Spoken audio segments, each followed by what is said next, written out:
आप लोग कैसे हैं? आई होप आप लोग अच्छे ही होंगे। सबसे पहले PR memorial group of college में आप लोगों का स्वागत है। जैसा कि आप लोग जानते हैं, ये संस्था कई ईयर से अच्छा परफॉर्मेंस दे रही है। तो स्टूडेंट आप लोग इस संस्था से जुड़े रहिए और अपना भविष्य कायम रखिए। तो स्टूडेंट सर्वप्रथम जो ऑनलाइन सिस्टम है, इस सिस्टम से कनेक्ट होते रहिए और अपने सभी फ्रेंड दोस्त यानी कि अदर कोई हो तो इस संस्था में अपना एडमिशन कराएं और जो है कि उनकी लाइफ अपना सिक्योर करें। तो गाइस, तो जैसा हमने जो है कि पहले कुछ टॉपिक आपको कवर कर दिए हैं, यानी कि एंटरप्रेन्योरशिप, इसके बारे में आप लोगों को हम बताए हैं, जिससे कि आप अब इसमें कहीं भी वर्क करें तो आपको सर्वप्रथम ये रहना चाहिए किस तरीके से हमें उस इंडस्ट्री, उस ऑर्गेनाइजेशन को चलाना है। तो ये सारी चीज़ें आप लोगों को मालूम रहे, तभी किसी इंडस्ट्री या किसी ऑर्गेनाइजेशन संस्था में वर्क अच्छे से कर पाएंगे और उस वर्क करने के समय आप अपना करियर को अच्छे लेवल पर डेवलप कर सकते हैं। तो स्टूडेंट आइए आज अपने टॉपिक पर चलते हैं। जो आज का टॉपिक है SIDA। SIDA यह क्या है? इसका फुल फॉर्म होता है सतारिया इंडस्ट्रीज डेवलपमेंट अथॉरिटी। मतलब कि एक सीधा औद्योगिक संस्था, औद्योगिक इंडस्ट्रीज एरिया है, जिसके माध्यम से आजकल बहुत सी कंपनियां उसके अंतर्गत चलाई जा रही है उस एरिया के अंदर।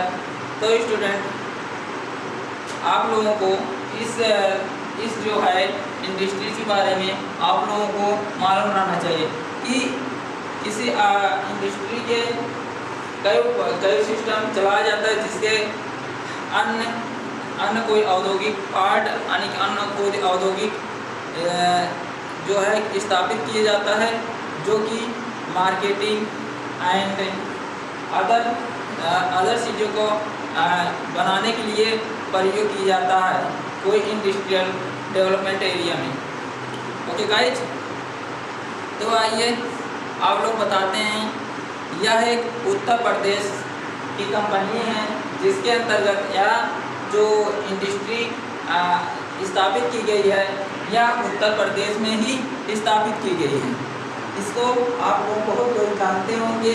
यह जौनपुर डिस्ट्रिक्ट में एक यानी सहरिया औद्योगिक विकास प्राधिकरण इलाके में स्थापित किया गया है, जिससे से आप लोग इस इंडस्ट्री के बारे में आप लोग सर्च करेंगे और आप लोग इसके बारे में अच्छी तरीके से जान लेंगे, जिससे भविष्य में कभी भी आपको कोई भी वर्क करने हेतु जाना पड़ा, वहाँ पर आप जा सकते हैं और अपना जो है कि अपना जो भी चीज़ें आप लिए हैं, जो आप क्वालिफिकेशन है, वहाँ पर आप जाकर उस इंडस्ट्री के हिस्से बन सकते हैं, उस इंडस्ट्री में जुड़ सकते हैं।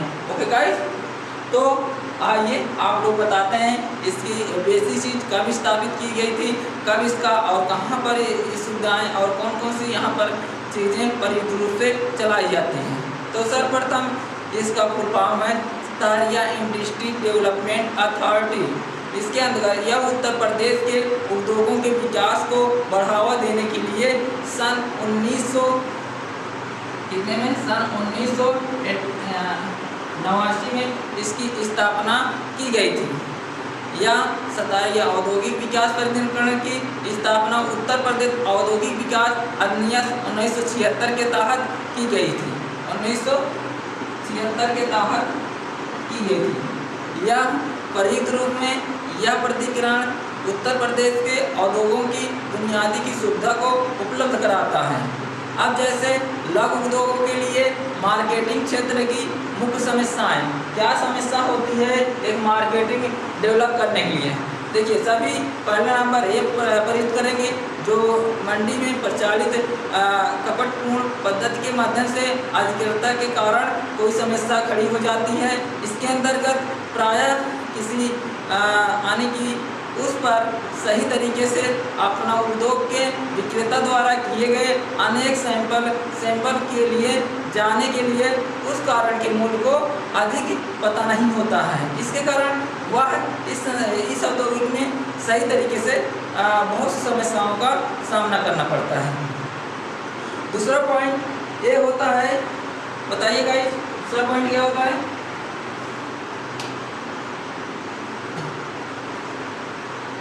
दूसरा पॉइंट ये होता है कि अगर हम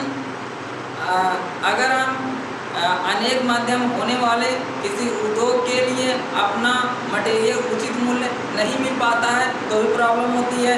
और तीसरा स्टेप, जहाँ पर मटेरियल की प्रचलित रूप से कीमत की अज्ञानता को नहीं मालूम होता है तो उस पर भी प्रॉब्लम होती है। और कोई चीज़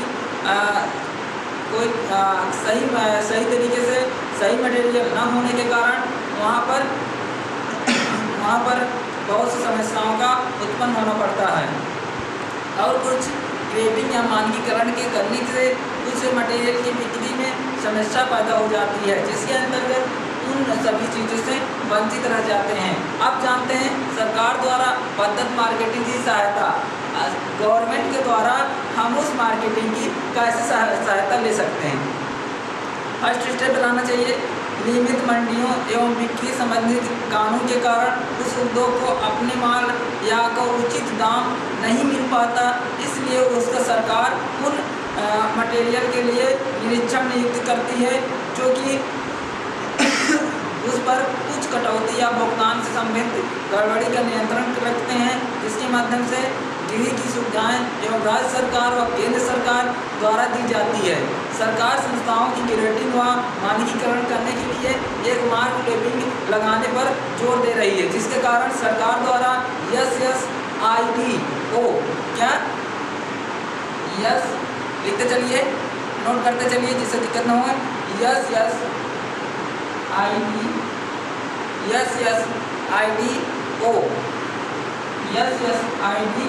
के द्वारा इसके द्वारा किसी उद्योग को मटेरियल खरीदने तथा मंडियों में छूट कर छोटे उद्योगों को जो बचा हुआ मटेरियल को बेचने की सलाह दी जाती है। अब जानते हैं केंद्रीय सरकार भंडार खरीद कार्यक्रम कैसे उद्योग करते हैं। इस उद्योग में अपने मटेरियल को एक इकट्ठे जमाने की एक अस्थायी जगह रखते हैं, जिसके करने के केंद्र सरकार को उस जगह को खरीदने एवं कार्यक्रम की सुविधाओं को करा देती है, जिसके ताकि वह उद्योग अपने मटेरियल का स्टॉक करे और उस पर कुछ जो मटेरियल इकट्ठा होता है उस पर अपना उचित समय और उचित दाम पा सके। उस स्थान पर एक कम दामों या किराए पर उपलब्ध कराकर केंद्रीय सरकार बहुत सहायता करती है।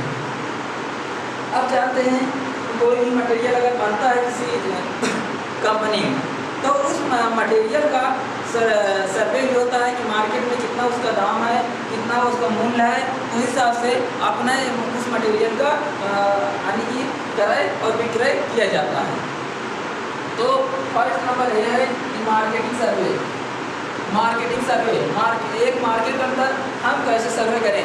देखिए, अपने उद्योग को लगाने से पूर्व उद्योग द्वारा निर्मित उत्पादन की बाजार में मांग व खपत की संभावना की जानकारी एकत्रित करना पूर्व बाजार में सर्वेक्षण करना कहलाता है। जैसे बाजार में मार्केट में सर्वे का तात्पर्य किसी उत्पाद के बारे में प्रमुख एक व्यवस्थित सूचनाओं का एकत्रीकरण या वर्तमान एवं संभावित मार्केटिंग की मांग की व्याख्या या प्रक्रिया का रचना तथा किया गया किसी वर्तमान के उत्पादन की मांग की आपूर्ति के स्रोत उसकी क्षमता का उत्पादन किया जाता है, जिनमें मुख्यतः निम्नलिखित चीजें पाई जाती है। जैसे मान लीजिए मांग का विश्लेषण और उस पर सूचना का एकत्रीकरण और संरक्षण करना और उसमें अनिश्चित आकलन करना।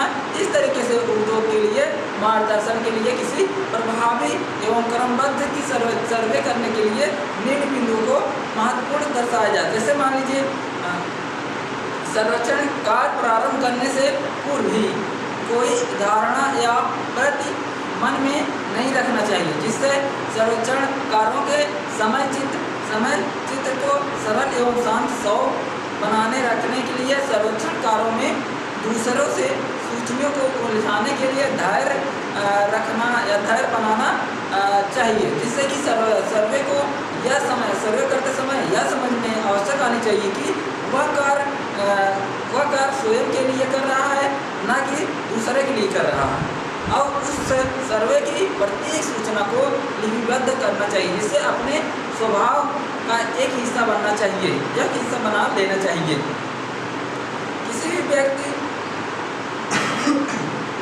व्यक्ति से जानकारी प्राप्त करते समय अपने पृष्ठों का उल्लेखन करना अनिवार्य होता है।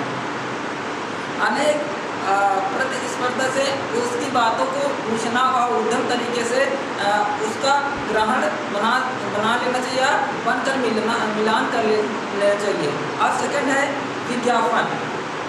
विज्ञापन मतलब एडवर्टाइजमेंट में विज्ञापन यानी कि आपके जो कंपनी में मटेरियल बन रहा है उसका विज्ञापन भी करना चाहिए, यानी कि उत्पाद संबंधित कोई भी सूचना, समाचार या विचार या अथवा सेवा एक और अनेक सूचना के स्रोत के माध्यम से वितरित अवस्था में संचारित की जाती है, तो उसे एक विज्ञापन कहते हैं। अब विज्ञापन के क्षेत्र का उद्देश्य होता है कि किसी उत्पन्न या उत्पादन की बिक्री बढ़ाने के लिए उपभोक्ताओं को प्रेरित करना या उनके विश्वास जमाना जरूरी होता है, और विज्ञापनकर्ता की साख एवं प्रतिष्ठा में वृद्धि करनी चाहिए।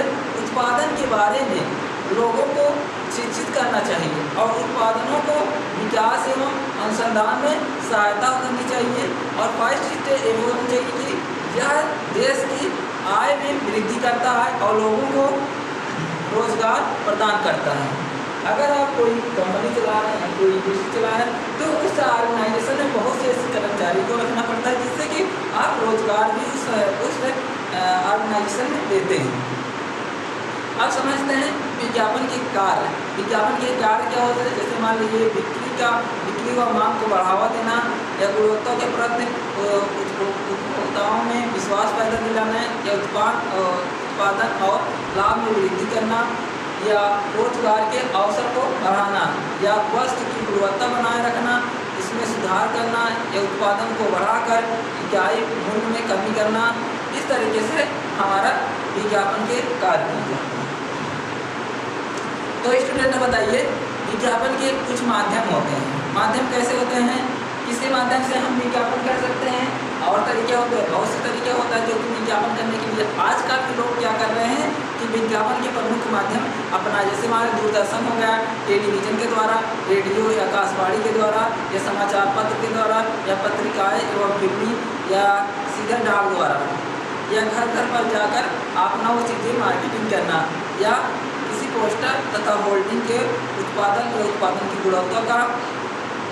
इस तरीके से हमारा जो है कि विज्ञापन करने का बहुत से माध्यम अपनाए जाते हैं। अब समझते हैं विज्ञापन का प्रभाव क्या पड़ता है। विज्ञापन के माध्यम से उपभोक्ता को उत्पादन या उत्पादन की गुणवत्ता का ज्ञान एवं उत्पादन के उपयोग की जानकारी मिलती है, जिससे अंत में विज्ञापन और उत्पादन की बिक्री को बढ़ाने के लिए बहुत सहायक उत्पन्न किए जाते हैं।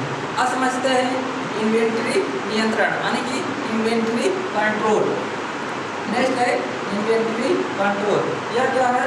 यह इन्वेंट्री कंट्रोल यह है कि मान लीजिए आप किसी भी व्यापारी को निम्नलिखित छाट या किसी के साथ व्यवसायिक संबंधों में रखने होते हैं, जो कि हम व्यक्तियों से या मनी से या मटेरियल से या मशीन से या मैनेजमेंट से या मार्केटिंग से, इस तरीके से मेरा इन्वेंट्री का नियंत्रण करना पड़ता है। अब समझते हैं कि जो यहाँ मटेरियल से लेकर उत्पादन माल की रखवाली तथा उसके सभी सामानों की सूची को इन्वेंट्री कहते हैं। यह एक सामान पर नियंत्रण कंट्रोल रखना नियंत्रण कंट्रोल कहलाता है। अब समझते हैं consumer action form. Consumer guide fourth step है कंज्यूमर एक्शन फॉर्म। या क्या है, इसको समझना है फोरम, उपभोक्ता फोरम। उपभोक्ता फोरम क्या है, उपभोक्ता के हितों की रक्षा के लिए प्रत्येक बड़े शहर में उपभोक्ता फोरम से स्थापित किया गया है। जो उपभोक्ता का यह हक होना चाहिए कि उसके द्वारा छुपाए गए मूल्य में उसे वस्तु की उचित एवं विज्ञापित मात्र की उपभोक्ता के निर्धारित मानकों के निम्न स्तर की वस्तुओं का सप्लाई कर देते हैं, जो कि वह वस्तु के विज्ञापन और गुणों का वास्तव में उस पर बहुत से विचार किए, जिसके माध्यम से हम उस पर विभिन्न तरीके अपनाते हैं। जिससे मान लीजिए कि उपभोक्ता को निर्धारित मानकों का निम्न स्तर की वस्तुओं को सप्लाई देते हैं, जो कि इन फोरम का कार्यक्षेत्र काफ़ी बिक्री होता है। इसके अंतर्गत डॉक्टर हुआ या नर्सिंग होम हुआ या अस्पताल हुआ, यह तरीका जो है उपभोक्ता फोरम में किया जाता है, जो कि निर्माता या उद्योगों या उपभोक्ता को संतुष्टि कर देता है। तो इस विवाद से समाप्त कर देता है कि फोरम एक अदालत की भांति उपभोक्ता की शिकायत और निर्माता को दलीलों एवं उस पर सुनता है कि उपभोक्ता का साथ धोखा किया नहीं जाना, यानी कि उस पर कोई साथ में कोई अन्य लोग धोखा सिद्ध नहीं कर रहे हैं, तो उस पर एक प्रकार से निर्माता और उस पर जुर्माना के धनराशि के उपभोक्ता को प्राप्त किया जाता है।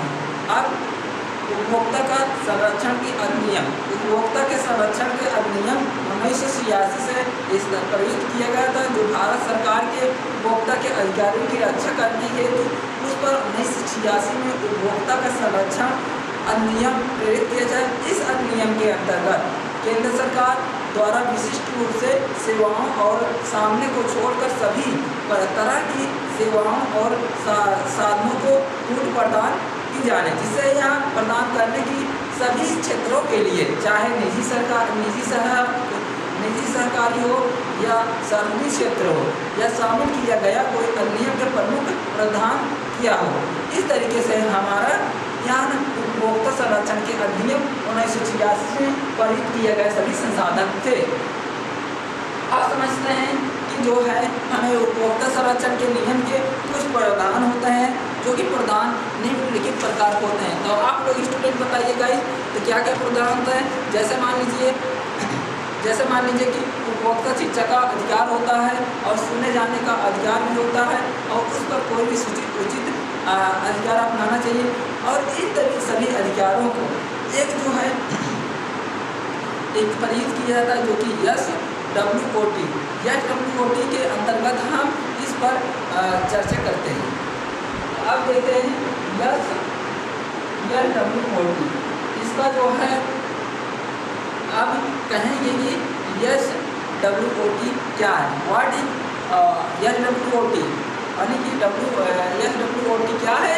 SWOT संस्था का अधिग्रहण मूल्यांकन है, संस्था का SWOT एनालिसिस, यानी कि इसका फुल फॉर्म होता है SWOT एनालिसिस, जिससे कि यह पता चलता है SWOT एनालिसिस यह एक शब्दिक और उसकी संबंधित उस शब्द को मिलाकर लिया, जैसे SWOT का S क्या होता है स्ट्रेंथ, और W का होता है वीकनेस, और O से होता है अपॉर्चुनिटीज, और T से होता है ट्रेस। ठीक, अब हर अक्षर का मतलब समझते हैं। S का मतलब समझते हैं क्या होता है। S का मतलब यह होता है कि स्ट्रेंथ, यानी कि शक्ति, गुण, सकारात्मक बातें और संस्था के गुणों को लक्ष्य को प्राप्त करने के लिए उपयोगी होता है ये स्ट्रेंथ। अब जानते हैं W, यानी कि वीकनेस। दूसरा है W मतलब वीकनेस मतलब कमियों या अवगुण को, संस्था के गुणों को, लक्ष्य को प्राप्त करने की हानिकारक होते हैं। अब उसके आगे O से मतलब होता है अपॉर्चुनिटी मतलब अवसर, यानी कि बाहरी अवसर को जो उद्देश्य को प्राप्त करने की उपयोगी होता है, उसे कहते हैं अपॉर्चुनिटी। और किस मतलब ट्रेस क्या है, यह संकट या खतरे, बाहरी परिस्थितियों को जो उद्देश्यों को उद्देश्य के प्राप्त करने की नुकसान पहुंचा सकती है, उसे कहते हैं ट्रेस। अब समझते हैं यह जब स्वेट की एनालिसिस इस प्रकार दर्शाया गया है स्टूडेंट। देखिए इस तरीके से स्वेट की एनालिसिस कैसे करते हैं। देखिए इस तरीके से एक जो है आपको टेबल के अनुसार समझाया गया है कि जो है यस मतलब स्ट्रेंथ और डब्ल्यू मतलब वीकनेस और ओ मतलब अपॉर्चुनिटी और टी मतलब टेस्ट। इसमें जो होता है फर्स्ट होता है इंटरनल फैक्टर और इसमें ओ में होता है एक्सटर्नल फैक्टर। ठीक है, दो तरीके से पाया जाता है, एक होता है एक्सटर्नल फैक्टर और दूसरा होता है इंटरनल फैक्टर। और इसमें हेल्पफुल होता है, ये स्ट्रेंथ में हेल्पफुल होता है और डब्ल्यू में हार्मफुल होता है। पहला होता है इसमें हेल्पफुल होता है और दूसरा होता है हार्मफुल। ठीक है, इस तरीके से गाइड अपना जो है इस टेबल के अनुसार समझ सकते हैं। आपको ये क्वेश्चन बहुत से एग्जाम में पूछा जाता है, जो कि आपको डिसाइड करना पड़ता है इसमें से कौन सा क्या है। तो आप लोग गाइस इसको ध्यान दीजिएगा। अगर ऐसा आपका कहीं जो है टेबल दिखाई देगा तो आप लोग इसके माध्यम से स्वेट एनालिसिस समझेंगे। ओके गाइस, आज समझते हैं कि स्वेट का प्रयोग यानी कि स्वेट प्रयोग विधि या क्या है। स्वेट एनालिसिस में संस्था की शक्तियों या गुणों को, स्ट्रेंथ एवं कमियों का अवगुण वीकनेस का तुलना अध्ययन करना। पहला जो है हमारा यानी कि स्ट्रेंथ के बारे में पढ़ते हैं। स्ट्रेंथ यह होता है जिसके मतलब अवगुण वीकनेस और उस पर अध्ययन करना। संस्था के समक्ष उपलब्ध अवसरानी की अपॉर्चुनिटी एवं उनकी अवसरों से जुड़े एवं संकटों पर ट्रेड का अध्ययन किया जाता है। स्वेट और वीकनेस, अपॉर्चुनिटी और ट्रेड्स, इसका यही मतलब निकलता है। अब समझते हैं स्वेट की विशेषताएं, क्या विशेषताएं या क्या विश्लेषण पाया जाता है। किसी भी स्वेट विश्लेषण का उद्देश्य ऐसा आंतरिक एवं बाह्य कारकों की पहचान करना चाहिए जो कि लक्ष्य प्राप्त करने के लिए महत्वपूर्ण होता है। जो स्वेट की विशेषण समूह के अनुसार किसी भी निम्नलिखित कारकों दो पार्ट में डिसाइड किया जाता है। फर्स्ट पार्ट होता है यानी कि फर्स्ट पार्ट होता है किसी जो है कि किसी आंतरिक कारण क्या होता है। आंतरिक कारण होता है फर्स्ट में जो आंतरिक कारण यह होता है इसके अंतर्गत किसी संगठन की आंतरिक शक्तियों एवं कमजोरियों को पहचानना। और सेकेंड वाह कारण क्या होता है। वाह कारण वह होता है इसके अंतर्गत किसी संस्थान के संगठन के बाहरी वातावरण द्वारा प्रस्तुत अवसर एवं खतरे का शामिल किए जाते हैं, जो कि यह उद्देश्य नहीं कि संस्था के पास उपलब्ध मानवीय एवं वित्तीय भौतिक एवं सूचनाओं का संसाधन एक संस्था की प्रतिष्ठा की क्षमता को, संस्था के उत्पादों की ख्याता जिसमें दक्षता या संस्था का संगठन व्यवस्था एवं संस्था के सदस्यों के बीच सहनपूर्वक होता है। जो कि यह शक्ति यानी कि स्ट्रेंथ को दूसरे और संस्थाओं की कमी और कुशलता की कर्मचारियों की कमजोर उत्पादन की शक्तियों के वीकनेस आने की कमियों को संस्था किसी वीकनेस के द्वारा किया जाता है। वीकनेस मतलब जानते हैं बड़ी वीकनेस है, उस तरीके से पहचाना जाता है। आप समझते हैं स्वयं का मूल्यांकन क्या गाइस। स्वयं का मूल्यांकन यानी कि सेल्फ एनालिसिस क्या होता है गाइस।